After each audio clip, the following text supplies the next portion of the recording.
Goeiedag en hartlik welkom by NG Vera Park se digitale bediening.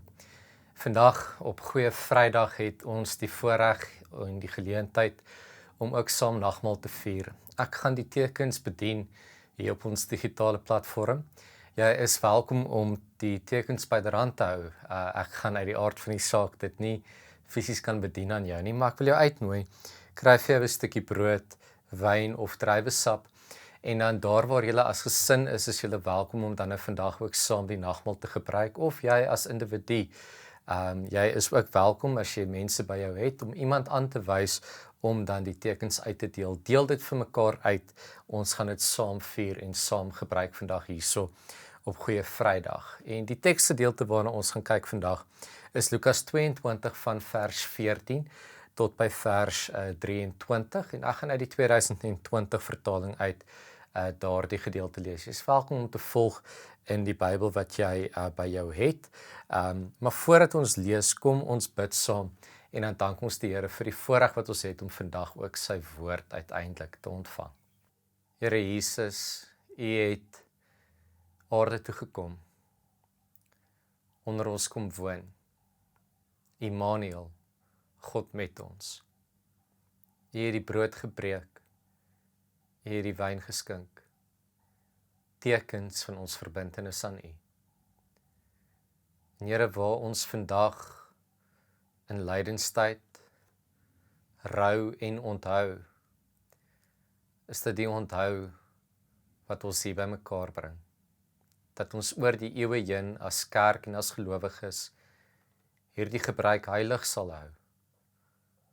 Op 'n Vrydag wat 'n donker dag was vir U, Here Jesus, is dit 'n goeie Vrydag vir dat ons vandag in vryheid ons verbintenis aan U kan vier. Dat die hele wêreld verander het op daardie dag. Maar Here, ons is ook hierso met 'n stuk hoop, omdat ons weet dat die dood nie die einde was nie. Dat ons kan uitsien na Paasfees, wanneer ons die opstanding gaan vier. Maak ons harte oop om vandag die woord te ontvang. Vir ons ook teruggaan in tyd om saam met U aan die tafel te sit, waar U die tekens van hierdie nuwe verbintenis aan ons kom openbaar het. Seën ons samesyn, al is ons nie noodwendig almal fisies by mekaar nie, maar dat U ons verbind deur die Gees. Amen. Geliefdes, genade en vrede vir jou van God die Vader en die Here Jesus Christus, deur die belofte van die teenwoordigheid en die leiding van die Heilige Gees. Lukas vertel vir ons die verhaal van dit wat gebeur het die aand voordat Jesus oorgelewer is. Ons lees saam. Toe die uur aanbreek, het hy en die apostels saam met hom vir ete aangeleen. Toe sê hy vir hulle: Ek het van harte begeer om hierdie Pasga saam met julle te eet voordat ek ly, want ek sê vir julle, ek sal dit beslis nie weer eet, totdat dit vervul is in die koninkryk van God nie. Daarna het hy 'n beker geneem en nadat hy gedank het gesê, neem dit en deel dit onder mekaar, want ek sê vir julle, van nou af sal ek beslis nie weer van die vrug van die druiwestok drink, totdat die koninkryk van God gekom het nie. En hy het brood geneem, en nadat hy die seëngebed uitgespreek het, breek hy dit, en gee dit vir hulle en sê, dit is my liggaam, wat vir julle gegee word. Doen om my 'n herinnering te bring. So ook met die beker na die ete, met die woorde, hierdie beker, wat ter wille van julle uitgegiet word, is die nuwe verbond deur my bloed. Maar kyk, die hand van die een wat my verraai, is saam met my aan tafel, want met die seun van die mens sal dit gaan soos wat dit bepaal is. Maar wee daardie man, deur wie hy verraai word. Hulle het mekaar te begin afvra, wie van hulle dit tog sou wees, wat so iets sou doen. Hierdie tekens wat ons verenig as gelowiges, wat ons verbind aan Christus, is eenvoudige tekens. Daar is 'n stuk eenvoud daaraan, wat ons ook nie net by mekaar bring nie, maar ook net die blote betekenis en die waarde van die brood, die voedsel wat ons in stand hou.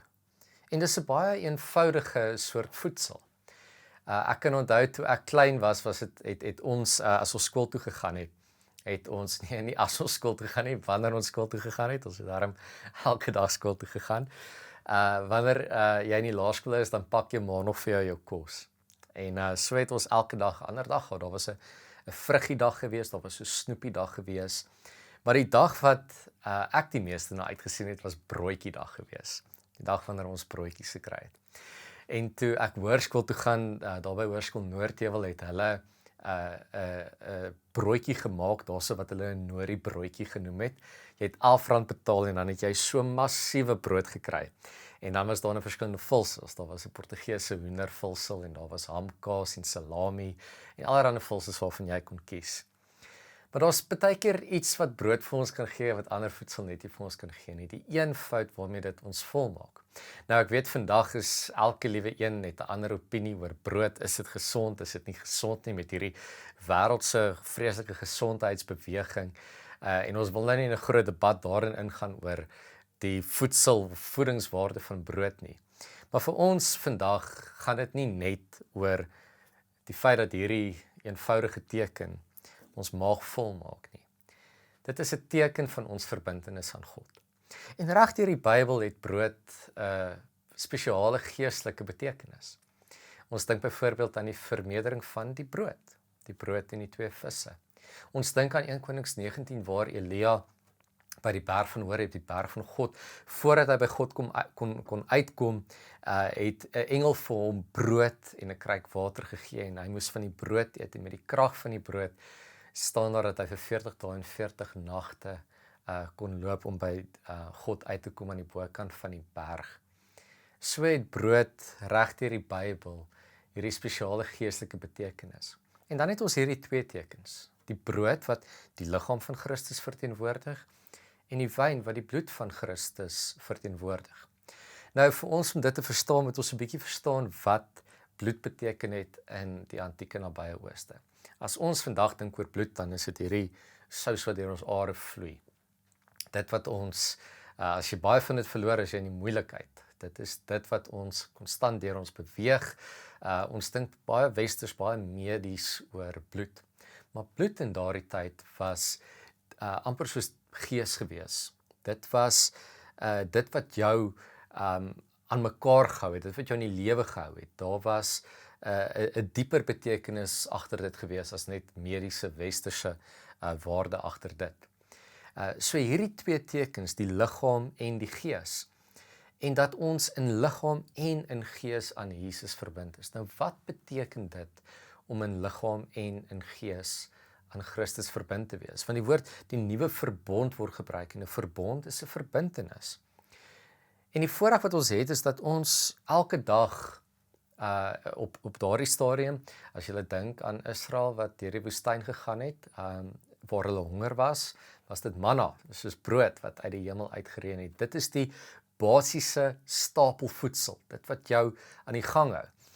Brood vandag op die rakke, tensy ek dit mis het, maar sover ek verstaan, betaal jy ook nie belasting op brood nie. Dit is die eenvoudige voedsel wat ons aan die gang hou.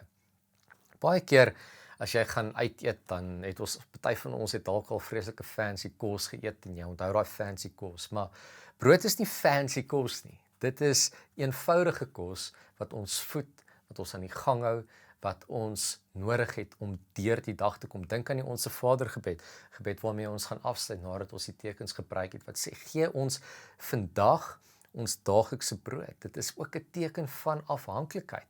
Dit is 'n teken van God se versorging en dan wat ons vandag vier, ons verbintenis aan God.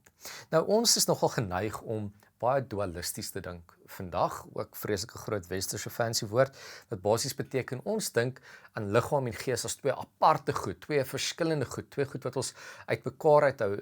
Goed wat liggaamlik is nie geestelik nie, goed wat geestelik is nie liggaamlik nie. Maar dit is nie hoe hulle daaroor gedink het in antieke Mesopotamië nie. As ons byvoorbeeld gaan kyk na Efesiërs 4, sê Paulus een liggaam en een gees, een kerk, een God en Here van almal, dieselfde teksvers wat hierso op ons hoeksteen is hier by NG Vera Park, wat sê ons is verenig in liggaam en gees, dit is een wese wat ons uiteindelik verbind aan God. En daarom is dit belangrik dat wanneer ons hierdie tekens ook in lydenstyd vier, dan help dit ons om te verstaan dat ons liggaamlike lyding ook geestelike lyding is. Dat ons liggaamlik en geestelik verbind is. Partykeer as ons honger word, dan raak ons bietjie meerig, nê. Ons verloor so bietjie ons meer, ons is bietjie kort af. Die woord wat hulle daarvoor gebruik is hangry, jy's hungry en angry, jy's hangry. Wat maar net weer eens bevestig hoe ons verbind is in liggaam en in gees. En ons kan aan talle maniere dink in die lewe waar jy dalk as jy jou pinkie toont in die hoek van die bank stamp as jy kaalvoet is, daai liggaamlike pyn gaan gewoonlik gepaard met 'n geestelike uitroep. Ek is nogal erg so as ek brand, dan raak ek verskriklike nors mens. As ek 'n tipe van 'n brandwond opdoen, dan affekteer dit my geestelik. So ons is beslis verbind liggaamlik en geestelik, nie net aan onsself of aan mekaar nie, maar uiteindelik aan Christus. Nou, by hierdie gebeurtenis, hulle was op pad om die Pasga te vier. Pasga het 'n baie belangrike en spesiale betekenis gehad in die geskiedenis van Israel en Juda. Die Pasga is in Engels is die woord die Passover. Dit vier, julle sal onthou in Exodus met die 10 pla, het die engel van die dood verbygegaan. Hy het gepaas over om die kinders van Israel uiteindelik te beskerm. En wat hulle moes doen is hulle moes 'n lam, 'n pasgebore lam geslag het en die bloed van die lam oor die deure gesmeer het. Sien julle ook hierso waar die geestelike betekenis van bloed ter sprake kom. En ons praat van Jesus as die lam van God, die een wat ons red van die dood. En wanneer ons aan daardie verbintenis dink en ons dink aan ons eie lyding, dan word ons vandag herinner daaraan dat daar niks is wat hierdie verbintenis kan breek nie, want dis nie 'n verbintenis wat ons initieer het nie. Dis nie 'n verbintenis wat ons van ons kant af gemaak het nie. Dis 'n verbintenis wat God geïnisieer het, wat hy met ons kom maak het. En hoe weet ons daar is niemand wat uitgesluit word hierby nie? Hoe weet ons dat dit 'n genadeverbond is? Met ander woorde dat daar niks is wat ons kan verdien om dit te kry nie. Die antwoord lê ook in hierdie teks. Nadat Jesus hierdie tekens bedien het, let mooi op, hy bedien dit aan almal terwyl hy weet daar sit 'n verraaier onder hulle. Hy het nie die verraaier uitgesluit nie. Hy het nie die verraaier oorgeslaan en gesê, wel, ek weet jy gaan my verlaai en daarom is jy nie deel van hierdie verbintenis nie. Hierdie onvoorwaardelike verbintenis, hierdie genade verbond, sluit my en jou ook vandag in. Dit beteken dat ons onperfek na die tafel toe kan kom. Met ons sonde, met ons skuld, met al die dinge wat ons doen, al die dinge wat ons gedoen het waar ons voel ons het God in die steek gelaat. Dat selfs die verraaier hierdie tekens ontvang het, is 'n teken verder vir my en jou dat daar niks is wat ons kan skei van die liefde van die Here nie. Daarom wil ek jou uitnooi om dan nou in vrymoedigheid saam hierdie tekens te vier. Wanneer ons hierdie tekens gebruik, dan vier ons hierdie onvoorwaardelike genadeverbintenis. En die eenvoud van daai tekens herinner ons aan God se versorging, sy teenwoordigheid, sy nabyheid, dat ons in beide liggaam en in gees aan hom verbind is. En daardie verbintenis, wat beteken dit? Dit beteken dit stel ons in staat om soos Jesus te kan leef. Omdat ons verbind is aan hom in liggaam en in gees, is ons ook in staat om genade vir mekaar te gee in plaas van oordeel. Kyk bietjie, dis interessant hoe die disippels dadelik onder mekaar begin wonder het, wie is dit? Nee, dis amper asof hulle menslike natuur, hulle sondige natuur klaar oorgekom het, want in plaas daarvan om net hierdie wonderlike teken dadelik net te vier, was hulle dadelik net besorg oor wie kan dit nou wees, begin oordeel, nee. Maar hierdie verbintenis herinner ons dat ons in staat is daartoe om deur die krag van Christus genade te kan hê met mekaar, vergifnis te kan hê met mekaar, liefde te kan hê vir mekaar, selfs wanneer ons dink iemand dit nie verdien nie. Want ons is verbind aan Jesus Christus, die een wat onvoorwaardelik lief is, so lief is dat hy sy lewe gegee het, sodat ons vandag kan leef. Ek gaan vir ons die formulier lees, wat ons herinner dat hierdie tekens nie iets is wat ons as mense uitgedink het nie. Die Here het self die nagmaal ingestel. Daarvan getuig Paulus in 1 Korintiërs 11 vers 23 tot 26, waar hy sê, ek het van die Here ontvang wat ek ook aan julle oorgelewer het. Die Here Jesus het in die nag waarin hy oorgelewer is, brood geneem en nadat hy God daarvoor gedank het, het hy dit gebreek en gesê, dit is my liggaam. Dit is vir julle. Gebruik dit tot my gedagtenis. Net so ook het hy na die maaltyd die beker geneem en gesê, hierdie beker is die nuwe verbond, wat deur my bloed beseël is. Gebruik dit elke keer as julle daaruit drink tot my gedagtenis. Elke keer as julle van hierdie brood eet en uit die beker drink, verkondig julle die dood van die Here totdat hy kom.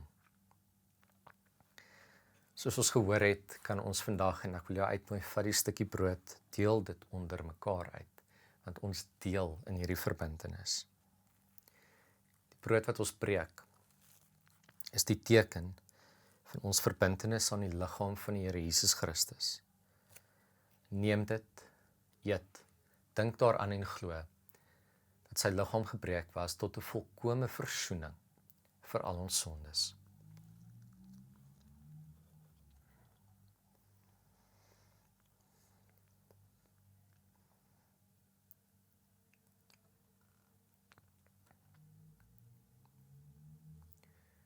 Die beker van danksegging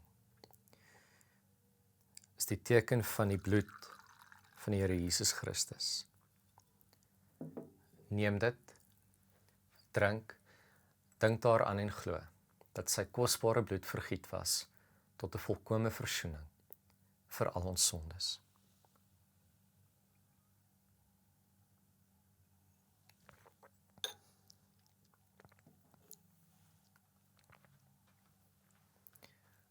Kom ons sluit ons oë en dan sluit ons af met gebed.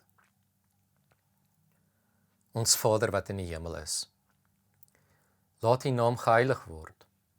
Laat U koninkryk kom.